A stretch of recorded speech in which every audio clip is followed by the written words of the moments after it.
ከግንባታ ጋር ተያይዞ የሚጣለው ቅጣት በከፍተኛ መጠን ጭማሪ ተደርጎበታል። ግንባታዎች ላይ ፍተሻ የሚደረግበት ጊዜ አሁን ላይ ወደ ግማሽ ዝቅ እንዲል መደረጉን ያገኘነው መረጃ ያሳያል። በሌላ በኩል ደግሞ የጥራጥሬና የቅባት እህሎች የዋጋ ተመን በዓለም አቀፍ ገበያ መሰረት እንዲሆን ላኪዎች ጠይቀዋል። በመንግስት የዋጋ ተመን ምክንያትም በርካታ ላኪዎች ምርታቸውን ይዘው ለመቀመጥ መገደዳቸው ታውቋል። ሰላም ቤተሰቦቻችን፣ መረጃዎቹን የት ሀገርና የት ከተማ ሆናችሁ እየተከታተላችሁ እንደምትገኙ በሐሳብ መስጫው ላይ ጻፉልን።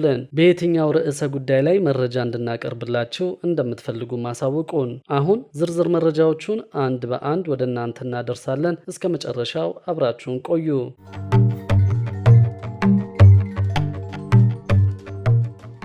ከግንባታ ጋር ተያይዞ የሚጣለው ቅጣት በከፍተኛ መጠን ጭማሪ ተደርጎበታል። ግንባታዎች ላይ ፍተሻ የሚደረግበት ጊዜ አሁን ላይ በግማሽ ዝቅ እንዲል መደረጉን ያገኘነው መረጃ ያሳያል። የህንፃ ግንባታ መስፈርት የማይጠብቁ ገንቢዎች ላይ የሚጣለው ቅጣት ከ3 ሚሊዮን ወደ 60 ሚሊዮን ብር ከፍ መደረጉ ተገልጿል። የአዲስ አበባ አካባቢ ጥበቃ ባለስልጣን ባወጣው አዲስ መመሪያ መሰረት በህንፃ ግንባታ ወቅት የአደጋ ጊዜ መውጫ አሳንሰርና ሌሎች የግንባታ መስፈርቶችን በማያሟሉ ገንቢዎች ላይ የሚጣለው ከ3 እስከ 5 ሚሊዮን ብር ቅጣት አሁን ላይ ወደ 60 ሚሊዮን ብር ከፍ መደረጉ ተገልጿል። የአዲስ አበባ ግንባታ ፈቃድና ቁጥጥር ባለስልጣን ምክትል ዋና ዳይሬክተር አቶ ገሳይን ደሲሳ እንደገለጹት ይህ የገንዘብ ቅጣት እንዲሻሻል የተደረገው መመሪያዎችን የማያሟሉ አካላትን ቁጥር ለመቀነስ እንዲሁም ደግሞ ህንፃዎች በዲዛይንም ሆነ በግንባታ ደረጃቸውን ጠብቀው እንዲሰሩ ለማድረግ በማሰብ ነው። በከተማዋ በ2016 በተደረገ ዳሰሳ ከ52600 በላይ ህንፃዎች ይገኛሉ ያሉት ምክትል ዋና ዳይሬክተሩ በእነዚህ ህንፃዎች ላይ በየ4 ዓመቱ የሚደረገው ፍተሻ አሁን ወደ 2 ዓመት ዝቅ እንዲል መደረጉን ጨምረው ተናግረዋል። በዚህ አዲስ አሰራር መሰረት ምን ያክል ገንቢዎች ተጠያቂ ተደረጉ በሚል ለቀረበላቸው ጥያቄ አቶ ገዛኸኝ ቁጥራዊ መረጃዎችን ከመስጠት ተቆጥበዋል። ከህንፃዎች የአደጋ ጊዜ መውጫ ብረቶች መስፈርት ወይም ስታንዳርድ ጋር በተያያዘ የሚወሰነው የህንፃው ከፍታና የሚይዘው ክብደት ነው ሲሉም ኃላፊው ተናግረዋል። ይህ መስፈርት የሚሰራው ለአገልግሎት ሰጪ ተቋማት ከ12 ሜትር እና ለመኖሪያ ቤቶች ደግሞ ከ20 ሜትር በላይ የሆኑ ህንፃዎች ላይ መሆኑን አብራርተዋል። ይህን የመሰለው ከባድ ቅጣት ተቆጣጣሪዎች የቅጣቱን ክብደት ተጠቅመው ሙስና እንዲሰሩ በር ይከፍትላቸዋል በሚል ብዙዎች አስተያየት ሰጠዋል። በሌላ በኩል ደግሞ የጥራጥሬና የቅባት እህሎች የዋጋ ተመን በዓለም አቀፍ ገበያ መሰረት እንዲሆን ላኪዎች ጠይቀዋል። በመንግስት የዋጋ ተመን ምክንያትም በርካታ ላኪዎች ምርታቸውን ይዘው ለመቀመጥ መገደዳቸው ታውቋል። በንግድና ቀጠናዊ ትስስር ሚኒስቴር ለጥራጥሬና ለቅባት እህሎች የወጣው የዋጋ ተመን በዓለም አቀፍ ገበያ መሰረት መሆን አለበት ሲሉ ላኪዎች ጥያቄ አቅርበዋል። ሚኒስቴሩ በዓለም አቀፍ ገበያ ከሚሸጥበት በተለየ ሁኔታ የጥራጥሬና የቅባት እህሎች እንዲሸጡ የዋጋ ተመን በማውጣቱ በርካታ ላኪዎች ከውድድር ውጭ ሆነው ከገበያው ለመውጣት እየተገደዱ መሆናቸውን ላኪዎቹ ተናግረዋል። ላኪዎቹ በአሁኑ ወቅት የጥራጥሬና የቅባት እህሎች በዓለም አቀፍ ገበያ እየተሸጡበት ያለው ዋጋ በቶን ከ1400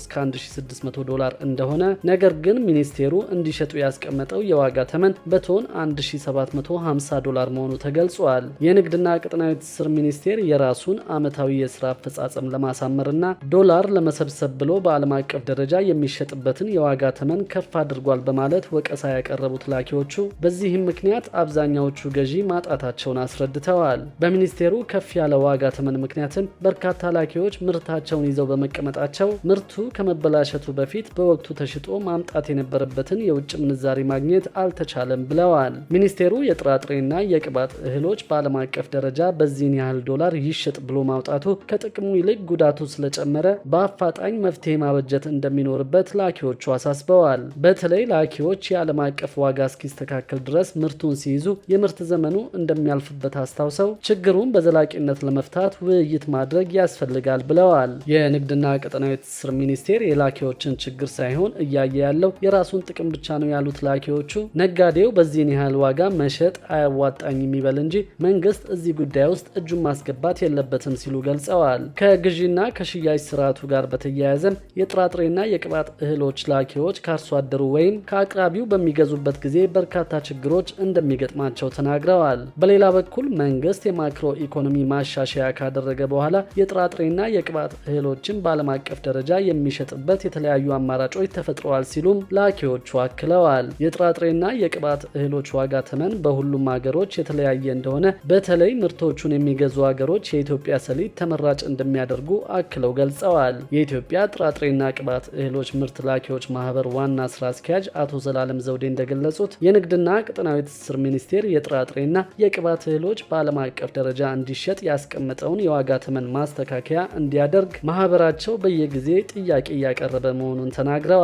ይሁንና እስካሁን ምንም አይነት ማስተካከያ እንዳልተደረገ የገለጹት ዋና ስራ አስኪያጁ በአሁኑ ወቅት የጥራጥሬና የቅባት እህሎች እየተሸጡ ያሉበት ዋጋ አንዱን ቶን በ1650 ዶላር መሆኑን ተናግረዋል። መንግስት በአሁኑ ወቅት የጥራጥሬና የቅባት እህሎች እንዲሸጡ ያስቀመጠው ዋጋ በቶን 1750 ዶላር እንደሆነም ጠቁመዋል። ጉዳዩን በተመለከተ ከንግድና ቀጠናዊ ትስስር ሚኒስቴር ጋር ውይይት አለመካሄዱን ገልጸው ስብሰባ ተካሂዶ ውሳኔ ሲሰጥም ወይ ባለበት ይቀጥላል ወይም ደግሞ ትንሽ የዋጋ ቅነሳ ይደረግበታል የሚል ግምታቸውን አስቀምጠዋል። በአሁኑ ወቅት የዓለም አቀፍ ገበያ የዋጋ ተመን በጣም መቀነሱን ይህም የሆነበት ምክንያት ዋና ገዢ የሆነችው ቻይና የመግዛት ፍላጎቷ በመውረዱ እንደሆነ አክለዋል። በዚህ መሰረት ሌሎች የአፍሪካ ሀገሮች የዓለም አቀፍ ዋጋን ተመን አውርደው ምርቶቻቸውን እየሸጡ እንደሚገኙ፣ የኢትዮጵያ ላኪዎች ግን ችግር ውስጥ መውደቃቸውን አቶ ዘላለም አስረድተዋል። ጉዳዩን በተመለከተ የንግድና ቀጠናዊ ትስስር ሚኒስቴርን ለማነጋገር የተደረገው ተደጋጋሚ ጥረት ሳይሳካ ቀርቷል። ወደ ሌላኛው መረጃችን ስናልፍ ደግሞ በአሳሳች ማስታወቂያ ምክንያት ከ1000 በላይ ሱቆች ላይ እርምጃ መወሰዱንና በቀጣይም ተመሳሳይ እርምጃ እንደሚቀጥል ነው የደረሰ መረጃ የሚያሳየው። ባለፉት 7 ወራት 1148 ነጋዴዎች አሳሳች ማስታወቂያ በመጠቀማቸው ምክንያት ነው እርምጃው የተወሰደባቸው። የአዲስ አበባ ንግድ ቢሮ ባለፉት ወራት በከተማዋ የተለያዩ አካባቢዎች በሚገኙ የአልባሳት፣ የጫማ፣ የቤትና የቢሮ ቁሳቁሶች፣ የኤሌክትሮኒክስ እቃዎችን በመሸጥ ስራ ላይ ተሰማርተው በሚገኙ የንግድ ተቋማት ላይ ባደረገው ያልተጠበቀ የቁጥጥር ስራ ነው ድርጅቶቹ አሳሳች ማስታወቂያዎችን እንደተጠቀሙ ለማረጋገጥ የቻለው። የተደረገውን አሰሳ ተከትሎ በርካታ ነጋዴዎች አሳሳች ማስታወቂያዎችን እየተጠቀሙ መሆኑ የተደረሰበት ሲሆን ይህንን ተከትሎ ቢሮ ከወሰዳቸው እርምጃዎች መካከል የህግ ተጠያቂነት፣ የገንዘብ ቅጣት፣ የንግድ ፍቃድ መሰረዝ የሚገኙበት ሲሆን ማስጠንቀቂያ የተሰጣቸው ድርጅቶችም ይገኙበታል። እርምጃ ከተወሰደባቸው ነጋዴዎች መካከል በተለይም ታላቅ የበዓል ቅናሽ የሚሉ የወረቀትና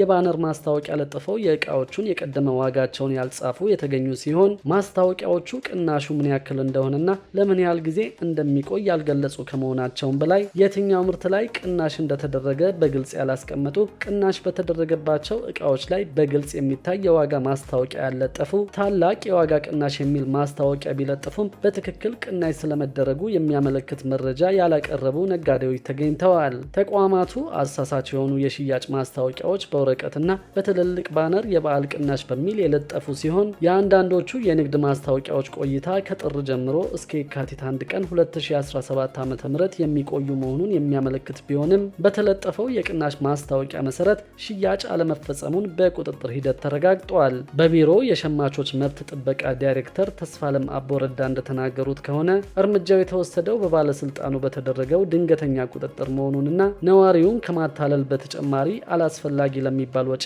እየዳረገው ይገኛል ብለዋል። ብዙዎች ገንዘብ የቆጠቡ እየመሰላቸው ለኪሳራ እየተዳረጉ መሆኑን ቢሮው ቁጥጥር ባደረገበት ወቅት ከማረጋገጡም ባለፈ መሰል ህገወጥ ተግባራትን ቢሮ አጽንኦት ሰጥቶት እየተቆጣጠረ ነጋዴዎቹ ለሚሸጡት ዕቃ ወይም ለሚሰጡት አገልግሎት ሐሰተኛ ወይም አሳሳች የዋጋ ቅናሽ ማስታወቂያ መለጠፍ የወንጀል ድርጊት መሆኑን አውቀው ከእንደዚህ አይነት ድርጊት እንዲቆጠቡ ማሳሰቢያ ተሰጥቷል። በእነዚህ ሐሰተኛ መረጃዎች ተታሎ ሸማቹ ማህበረሰብ ግዢ ከመፈጸሙ በፊትም በምርትና አገልግሎቶች ላይ እውነተኛ ቅናሽ መደረጉን በተለያየ መንገድ የማረጋገጥ ኃላፊነት እንደተጣለበትም አቶ ተስፋለም ተናግረዋል። ክቡራትና ክቡራን የአዲስ ቢዝነስ የዩቲዩብ ቻናል ተከታታዮቻችን ይህንን ቻናል ሰብስክራይብ ሳታደርጉ የምትከታተሉ ከሆነ ቢዝነስና ሌሎች ተያያዥ ጉዳዮችን በተመለከተ አዳዲስ መረጃ ለማግኘት የዩቲዩብ ቻናሉን ሰብስክራይብ በማድረግ ቤተሰብ እንድትሆኑን በትህትና እንጠይቃለን።